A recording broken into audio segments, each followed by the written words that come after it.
Olá, tudo bem com você? Começamos um novo trimestre, uma nova lição, duas novas lições das que eu tenho comentado aqui em meu canal. A lição de jovens com o tema liberdade, muito oportuno, muito atual esse tema. Eu vou comentar aqui neste vídeo também. E a lição de adultos tratando do livro de Salmos. Como ler os Salmos é o tema da lição 1. E eu aproveito para pedir que você se inscreva no canal, caso não tenha feito isso ainda. Acione o sininho para receber as notificações de novas postagens, novos conteúdos. E se gostar do conteúdo, compartilhe com seus amigos, dê o joinha também ali, o like. Isso também ajuda no engajamento. Faz com que o YouTube entenda que os conteúdos aqui do canal são relevantes, tá bem? Lembrando que os conteúdos postados aqui, gerados, criados, voluntários. Esse é um ministério voluntário que eu desenvolvo aqui na internet há muitos anos já. Tenho meus blogs criacionismo.com.br há mais de 15 anos. Tenho também o blog outraleitura.com.br e você pode me seguir também no Twitter, agora a rede X, pelo @criacionismo e no Instagram, @MichelsonBorges. O mesmo lá no Facebook, @PRMichelsonBorges, tá bom? Todos os dias eu compartilho ali conteúdos do Revivados por Sua Palavra, das minhas leituras bíblicas. Eu coloco ali vídeos, artes que eu produzo também no Photoshop, e você pode usar esse material como bem entender, compartilhando com amigos, quem sabe incentivando também esses amigos a lerem mais a Bíblia Sagrada. Uma resolução boa de ano novo aí, das muitas que as pessoas fazem, né? É realmente ler mais a Bíblia, estudar mais a palavra de Deus, dedicar todos os dias um tempo ali para ter contato com o livro inspirado de Deus. Ler mais também é uma resolução importante, quem sabe ler mais livros, mas sempre colocando a Bíblia no topo da pilha de livros que está ali no seu criado mudo ou aguardando por você na sua biblioteca, na sua estante. Leitura é algo muito importante. Ela não pode ser substituída por outros tipos de entretenimento. A leitura expande a mente, a leitura nos aprofunda no conhecimento, especialmente a palavra de Deus. Ellen White enfatiza muito o estudo da Bíblia como uma forma de você ampliar sua intelectualidade, obviamente aproximar você mais de Deus. Neste trimestre vamos estudar então o livro de Salmos, um livro maravilhoso, na verdade era o inário do templo, pena que a se perdeu, mas as letras estão aí para nós estudarmos, né? Quem gosta de música tem um prato cheio aí para estudar a, a música, né, do templo, e a música da cultura hebraica, a forma de eles comporem seus versos, exporem seus pensamentos. Ali nós encontramos dilemas, anseios, angústias humanos e como Deus lidou com tudo isso.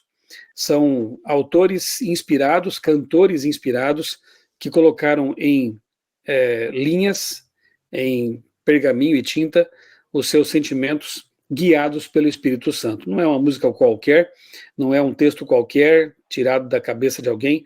Isso tudo foi coordenado, conduzido, iluminado, inspirado pelo Espírito Santo. Então, ler os Salmos é entrar em contato com a nossa humanidade, especialmente com a pessoa de Deus, que é aquele que conduz os nossos sentimentos, os nossos pensamentos. Então, o verso para memorizar dessa semana é Lucas 24, 44 e 45. São dois versos que dizem o seguinte: a seguir, Jesus lhes disse: são estas as palavras que eu lhes falei, estando ainda com vocês. Era necessário que se cumprisse tudo o que está escrito a respeito de mim na lei de Moisés, nos profetas e nos salmos. Então lhes abriu o entendimento para compreenderem as escrituras. Veja que os salmos, assim como as demais escrituras, eles falam da pessoa de Jesus. E aqui Jesus, ao se referir a eles, coloca esses textos em pé de igualdade com Moisés, a Torá, o Pentateuco, os profetas, Isaías, Jeremias, Miqueias, Daniel. Ali, então, sendo colocados os salmos, eles são também inspirados como as demais escrituras, merecem toda a nossa atenção e o nosso estudo. E é o que faremos, então, neste trimestre. Primeira pergunta aqui, do resumo da lição: o que motivava a escrita dos salmos? Quando o povo de Deus usava os salmos? E aqui temos, então, 1 Crônicas 16:7, que menciona a ocasião em que a arca foi trazida para Israel, né? E então Davi encarregou Asaf de compor hinos para louvar a Deus, ali estando a arca na sua tenda, né, no seu tabernáculo definitivo, quando o povo está estabelecido já em Canaã. Então, O que motivou? O louvor a Deus, o agradecimento a Deus por suas bênçãos, né? Neemias 12:8, na volta do cativeiro havia cantores, ou seja, havia louvores a Deus. Louvor é uma expressão de gratidão, de reconhecimento pelas bênçãos de Deus. Salmo 18, verso 1, expressão de amor de Davi por livramento. Sempre que Davi era livrado de seus inimigos, quando Davi recebia de Deus um livramento, ele o louvava, ele compunha ali alguns versos, compunha um salmo e com isso agradecia a Deus por meio da música, né? Ele que era um arpista. Temos também Salmo 30, verso 1, 92:1, 95:2, 105:2, que diz, falem das suas maravilhas. O propósito dos Salmos era exaltar as maravilhas de Deus, as coisas que ele havia feito, a criação de Deus, né? Os céus proclamam a glória de Deus e o firmamento anuncia a obra de suas mãos. Esse e muitos outros salmos anunciam as maravilhas, as obras do nosso Criador, né? Então, falem de suas maravilhas. E temos aqui, no Novo Testamento, Colossenses 3,16 e Tiago 5,13, textos que nos motivam a cantar louvores ao nosso Deus. Então, nós temos no Novo Testamento incentivo, motivação, exortação dos autores inspirados do Novo Testamento para que nós cantemos hinos espirituais, cantemos músicas que louvem, enalteçam a Deus, que reconheçam o seu livramento, a sua proteção em nossa vida, né? Músicas, naturalmente, obviamente que apropriadas para o louvor, né? Assim como os salmos também eram. Segunda pergunta aqui do resumo, leia os Salmos 25, 1 a 5, 42, 75. Eu vou ler apenas aqui o 25, de 1 a 5, eu anotei aqui para ler com vocês. Se você tem a sua Bíblia aí, quero convidá-lo a abri-la comigo, no Salmo 25, versos 1 a 5. Vamos ler juntos aqui. Salmo 25, versos 1 a 5, que diz o seguinte: A ti, Senhor, elevo a minha alma, Deus meu, em ti confio. Não seja eu envergonhado, nem exultem sobre mim os meus inimigos. Na verdade, dos que em ti esperam, ninguém será envergonhado. Envergonhados serão os que, sem motivo, procedem traiçoeiramente. Faze-me conhecer os teus caminhos, Senhor. Ensina-me as tuas veredas. Guia-me na tua verdade e ensina-me, pois tu és o Deus da minha salvação, em quem eu espero todo dia. Inclusive, quando passamos por esse texto aqui no Revivados, eu destaquei aqui como sendo o verso que, para mim, é o mais expressivo aqui, o que resume bem o salmo inteiro, né? Faze-me conhecer os teus caminhos, Senhor, ensina-me as tuas veredas, guia-me na tua verdade e ensina-me. Então, o salmista aqui, Davi, ele pede que Deus o ensine, que Deus o guie pelo seu caminho.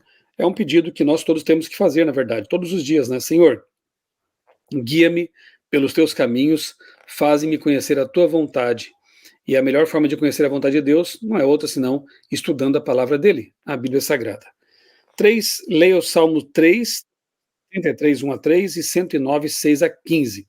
O Salmo 109, enquanto eu abro aqui no Salmo 3, o Salmo 109 é um salmo, esses versos aqui, né, 6 a 15, é um salmo daqueles que nós conhecemos como imprecatório. É interessante, né, até curioso ver alguns salmos em que o autor pede que Deus quebre seus inimigos, destrua seus inimigos. Na verdade, ele expressa um sentimento humano, né, totalmente humano, de ver a vingança feita por Deus, de ver justiça sendo praticada. Você vê que não necessariamente o salmista vai fazer isso, mas ele pede que Deus faça e coloca a situação nas mãos de Deus. Esse é um salmo imprecatório, um salmo que revela realmente o nosso desejo de que Deus faça a vingança. Entregamos então para Deus a situação para que ele haja segundo a sua vontade, mas aqui nós vemos que Deus ele respeita nossos sentimentos, a expressão de angústia, de dor, de raiva, de revolta do salmista, ela é vista em muitos salmos, né? Especialmente nesses salmos imprecatórios. Agora, o Salmo 3, ele diz o seguinte, eu vou ler o salmo todo aqui, ele é bem curtinho, né? Está aqui grifado também, ali o destaque com asterisco, eu sempre coloco ali, quando eu leio um capítulo, eu coloco um asterisco no verso que, para mim, sintetiza melhor o conteúdo daquele capítulo, no caso aqui desse salmo. Senhor, como tem crescido o número dos meus adversários? São numerosos os que se levantam contra mim. São muitos os que dizem de mim: não há em Deus salvação para ele. Porém, tu, Senhor, és o meu escudo protetor. És a minha glória e o que exalta a minha cabeça. Com a minha voz clamo ao Senhor, e ele do seu santo monte me responde. Eu me deito e pego no sono. Acordo porque o Senhor me sustenta. Não tenho medo dos milhares que tomam posição contra mim, de todos os lados. Levanta-te, Senhor, salva-me, meu Deus, pois desferes um golpe no queixo de todos os meus inimigos e quebras os dentes dos ímpios. Do Senhor é a salvação. A tua bênção esteja sobre o teu povo. Que bonito isso aqui, ó. Eu me deito e pego no sono. Acordo porque o Senhor me sustenta. Davi aqui, ele mostra o quanto confiava em Deus, mesmo estando fugindo aqui de seu filho Absalão, que queria o trono. Então, no meio da fuga, Davi clama, Davi confia, Davi se deita tranquilo, porque sabe que Deus cuida dele. Que salmo bonito, né? E há vários salmos assim, com esse mesmo teor, salmos que mostram a confiança irrestrita que o salmista tinha no Senhor. Que diferentes facetas da experiência humana esses salmos mostram, né? Então, tem um salmo que mostra a faceta ali do desejo de justiça, né, os imprecatórios, o salmo que mostra a faceta da confiança, apesar da perseguição, das dificuldades, enfim, os salmos mostram muito, como eu disse, repito, da natureza humana, né, conduzida pelo Senhor. Leia 2 Samuel 23, 1 e 2, Romanos 8, 26 e 27, o que esses textos nos ensinam sobre oração.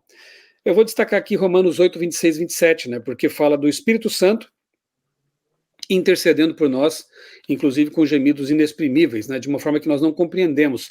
Mas nós vemos aqui que, assim como Jesus, o Espírito Santo também é o nosso intercessor, e não deveria ser diferente, porque Jesus, ele quando volta ao céu para exercer sua função no santuário celestial, ele deixa aqui na terra um outro, né, o seu representante, outro consolador, portanto, aquele que também intercede por nós, nos guia, nos orienta, nos convence e recebe, né, leva nossas orações até o trono da divindade celestial. Então, o Espírito Santo, ele é o nosso intercessor, aquele que muitas vezes até ajusta nossas orações para que cheguem a Deus de modo aceitável. 5, finalmente aqui, leia os Salmos 16, 8, 44, 8, 46, 1, vários salmos aqui, e a pergunta é: que lugar Deus ocupa na vida do salmista? Ora, no 16, ele diz: sempre Deus está diante de mim. No 46, diz que ele é refúgio e fortaleza o tempo todo. Salmo bem conhecido, né? Salmo 46. No 44, 8, fala de continuamente. No 62, 8, fala de confie nele em todo o tempo. Ou seja, que lugar Deus ocupa na vida do salmista? O lugar central, o lugar mais importante, o lugar especial. O tempo todo Deus estava presente na vida do salmista. E essa é uma lição para nós também. Nós temos que ter Deus em nossa vida o tempo todo. E Deus e a nossa religião tem que ser o centro da nossa existência. Tudo mais deve orbitar esse núcleo que é a nossa vida espiritual com Deus. Nosso trabalho, nossos estudos, nossos relacionamentos, tudo isso deve derivar ou deve ser orientado, melhor dizendo, por nossa religião. Então Deus é o centro. Continuamente devemos estar na presença de Deus e tudo o mais tenderá a dar certo. Nossas relações serão melhores, nosso trabalho, nossos estudos, tudo isso tendo a bênção de Deus, a vida fluirá de modo correto e aí teremos a vida abundante prometida por Jesus.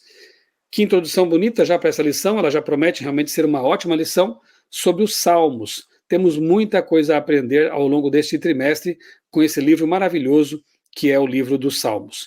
E a lição dos jovens está aqui, trata do tema liberdade, um conceito sob constante ameaça pela união político-religiosa. Aqui logo na introdução, na vista geral, o autor mostra que ele, num congresso lá sobre liberdade religiosa, ele viu aqui 4 tópicos importantes e esses tópicos estão presentes ao longo da lição. Eu já fiz a revisão da lição, né? A Agatha Lemos e eu somos os editores e tem textos muito bons da Associação Geral e aqui nós temos criado as tirinhas, né? Toda semana nós temos aqui uma tirinha para você refletir, né, no assunto da semana. A Agatha e eu criamos essas tirinhas. E também escrevemos o conteúdo da quarta-feira, que é a sessão ali do hipertexto. Lição muito boa. A igreja cristã precisa seguir o exemplo de Jesus, buscando obter vitória espiritual e conquistar as pessoas com amor e influência, em vez de usar força e autoridade. Não nos compete fazer isso realmente, né? Nem Deus força nada. Deus, ele respeita a nossa liberdade de escolha, quanto mais nós, quanto mais a igreja deve fazer assim também. 2. Há uma tendência recente de que as agências governamentais manifestem menor interesse na liberdade religiosa. Isso é preocupante, né? Os adventistas apoiam o conceito de separação entre igreja e Estado, pois o governo e suas leis não devem interferir em nosso relacionamento com Deus. O papel do governo deveria ser limitado aos últimos 6 mandamentos que tratam das relações sociais, e os primeiros 4, que têm que ver com Deus, é um assunto da esfera religiosa. Quarto, muitos cristãos em todo o mundo estão se sentindo pressionados ou mesmo atacados pelo secularismo. No entanto, também devemos nos precaver de cristãos que reagem de maneira exagerada a isso. A lição nos faz refletir sobre 2 perigos, 2 extremos realmente muito complicados. Um deles é o secularismo absoluto, a ausência de Deus em tudo que existe, em todas as relações sociais, em todas as esferas, né? Até na família, e o outro é uma reação exagerada a todo esse secularismo, eu diria até a licenciosidade, a essa cultura woke e tudo mais, que atentam contra os princípios bíblicos. A reação desproporcional a essa onda acaba trazendo a religião para um espaço que ela não deve ocupar, que é o espaço da política, ou trazer a política para o espaço da religião. E aí nós temos distorções também, como a teologia chamada do domínio, teologia dominionista, que numa espécie de gramscismo da direita, né, procura colocar a religião lá na academia, na cultura, na política, e nós não devemos ser dominionistas, porque isso seria realmente forçar uma situação que não é a da religião verdadeira. Jesus sempre foi muito enfático e claro em dizer que o meu reino não é este mundo, ou dê a César o que é de César e a Deus o que é de Deus, separe. Igreja é uma coisa, Estado é outra. Quando esses dois são unidos, a perseguição contra grupos minoritários, grupos que talvez não concordem com essa união, acaba sendo uma realidade. Então, se do lado do progressismo, né, de uma secularização da sociedade, da negação da Bíblia, há a perseguição cultural, a perseguição, às vezes, até em vias de fato, né? Nós temos também do lado da direita religiosa, digamos assim, do lado do dominionismo, uma perseguição também àqueles que não concordam com esse tipo de ideologia, com esse tipo de ideia. Então, o ideal realmente é que nós tivéssemos o Espírito de Cristo. E a tirinha começa mostrando aquela situação em que, quando Jesus está sendo preso, né, Pedro corta a orelha de Malco, Jesus repreende Pedro e cura a orelha daquele soldado, né, que o estava prendendo, e infelizmente nós vemos que ainda hoje, há muitos cristãos que têm a mesma atitude de Pedro, querem empunhar a espada e fazer a coisa acontecer por suas forças, né, de sua forma e não da forma de Deus. Domingo, ignorando os princípios de Cristo, eu vou ler só alguns trechinhos aqui, claro, né? A igreja, como um todo, foi corrompida por ambições políticas. Ele fala aqui da história da igreja, né? A igreja que antes era perseguida pelo Império Romano, com Constantino torna-se oficial, uma igreja oficial do Império, e aí passa depois com o tempo a ser perseguidora, que inversão, né, de papéis, né? A igreja como um todo foi corrompida por ambições políticas e financeiras que se opunham diretamente aos princípios de Jesus. Caso a igreja tivesse permanecido fiel aos ensinamentos e ao Espírito de Cristo, teria evitado a mistura profana entre igreja e Estado, que resultou na tirania religiosa da Idade Média, com perseguições, com morte, com a Inquisição e tudo mais, né? Igreja unida ao Estado. Hoje é fundamental para a missão da igreja conhecer e promover os princípios originais que Jesus estabeleceu. Essa separação, né? Meu reino não é deste mundo. O espírito dos discípulos. Jesus Cristo é o exemplo perfeito de alguém que tinha poder de impor e controlar, e ainda assim, sempre sempre respeitou a escolha de cada indivíduo de crer ou não, segui-lo ou não. Se o próprio Jesus, o Deus encarnado, respeitou a escolha das pessoas de segui-lo ou não, quanto mais nós, seus discípulos, né, seus seguidores, devemos também respeitar a decisão das pessoas. Se os líderes da igreja e os cristãos de todas as épocas tivessem adotado o Espírito de Cristo, a história da igreja nunca teria incluído os atos de perseguição e tirania cometidos em nome da religião. Terça-feira, o que dizer de Elias? Aí a lição faz uma comparação, né? Por que Jesus repreendeu os discípulos que quiseram que descesse fogo do céu ali sobre os samaritanos que não receberam Jesus? E, no entanto, nós temos na história de Elias, no Antigo Testamento, fogo descendo sobre soldados que queriam levá-lo, queriam prendê-lo. Então nós temos aqui duas situações, duas atitudes, dois contextos diferentes, né? E os contextos devem ser levados sempre em consideração. O contexto é totalmente diferente de uma história para outra, né? Jesus removeu completamente da igreja a responsabilidade de trazer destruição. E o trecho final aqui explica muito bem a situação. Quando Jesus voltar, ele virá como juiz e executor, realizando a obra de destruição por meio dos anjos.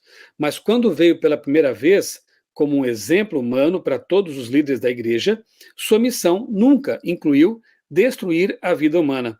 A maior força física que Jesus já usou foi quando virou as mesas no templo, Marcos 11.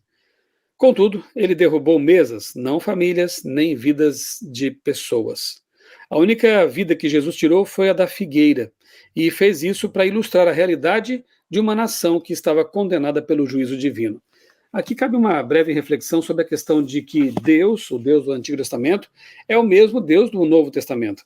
Há pessoas que acham que Jesus era bonzinho, perdoador, tolerante, enquanto Jeová, lá no Antigo Testamento, era punitivo, intolerante, duro, né? Mas é bom lembrar que o mesmo Deus que destruiu Sodoma e Gomorra por seus pecados absurdos, poupou Nínive, porque se arrependeu de seus pecados. É bom lembrar que o mesmo Deus que destruiu o mundo por um dilúvio, poupou Raabe, uma prostituta lá em Jericó, por ter aceitado o Deus de Israel. E assim são várias histórias de juízo, mas também de perdão no Antigo Testamento. E no Novo Testamento, por outro lado, nós temos o Jesus que perdoa a mulher surpreendida em adultério, nós temos Jesus que perdoa Pedro por negá-lo 3 vezes, mas também temos o Deus do Novo Testamento que condena Ananias e Safira por terem mentido a Deus, ou mentido ao Espírito Santo. E nós temos no Apocalipse o Deus que finalmente vai destruir pecado e aqueles que se agarrarem ao pecado, os pecadores, os ímpios, né? Então é o mesmo Deus, de capa a capa na Bíblia, um Deus justo, um Deus correto, um Deus que não passa a mão na cabeça do pecador, mas oferece perdão a esse mesmo pecador para que ele mude de vida e abandone os seus pecados. Esse é o Deus da Bíblia, né? Quarta-feira, vou ler só um trechinho aqui. Vamos ser honestos. Eu e você faríamos a mesma coisa que os discípulos fizeram, ou até pior. Imagina só, nós brasileiros que não levamos desaforo para casa, que somos passionais e mal conseguimos discutir uma ideia sem levar para o lado pessoal. Sinceramente, eu consigo entender Pedro, Tiago e João. Acontece que eles não são o nosso modelo é Cristo. E um problema é que o que nos falta é o Espírito de Cristo, enquanto nos sobra da nossa própria natureza falida.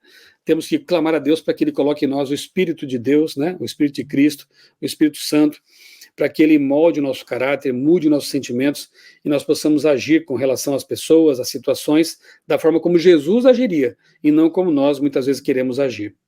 Quinta-feira, a demonstração final. O Espírito de Cristo foi demonstrado de maneira mais nítida em sua escolha de submeter-se à crueldade da cruz. O mesmo Cristo que disse, Pai, se possível, afasta de mim esse cálice de dor e sofrimento, mas que seja feita a tua vontade. E foi feita a vontade de Deus, obviamente. Jesus estava convidando seus discípulos a renunciar às suas ambições e se juntar a ele em sua jornada de abnegação.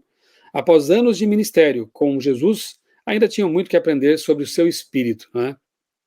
Paulo orienta, seja a atitude de vocês a mesma de Cristo, que, embora sendo Deus, não considerou que o ser igual a Deus era algo a que devia apegar-se, mas esvaziou-se a si mesmo, vindo a ser servo, tornando-se semelhante aos homens, e, sendo encontrado em forma humana, humilhou-se a si mesmo e foi obediente até a morte e morte de cruz.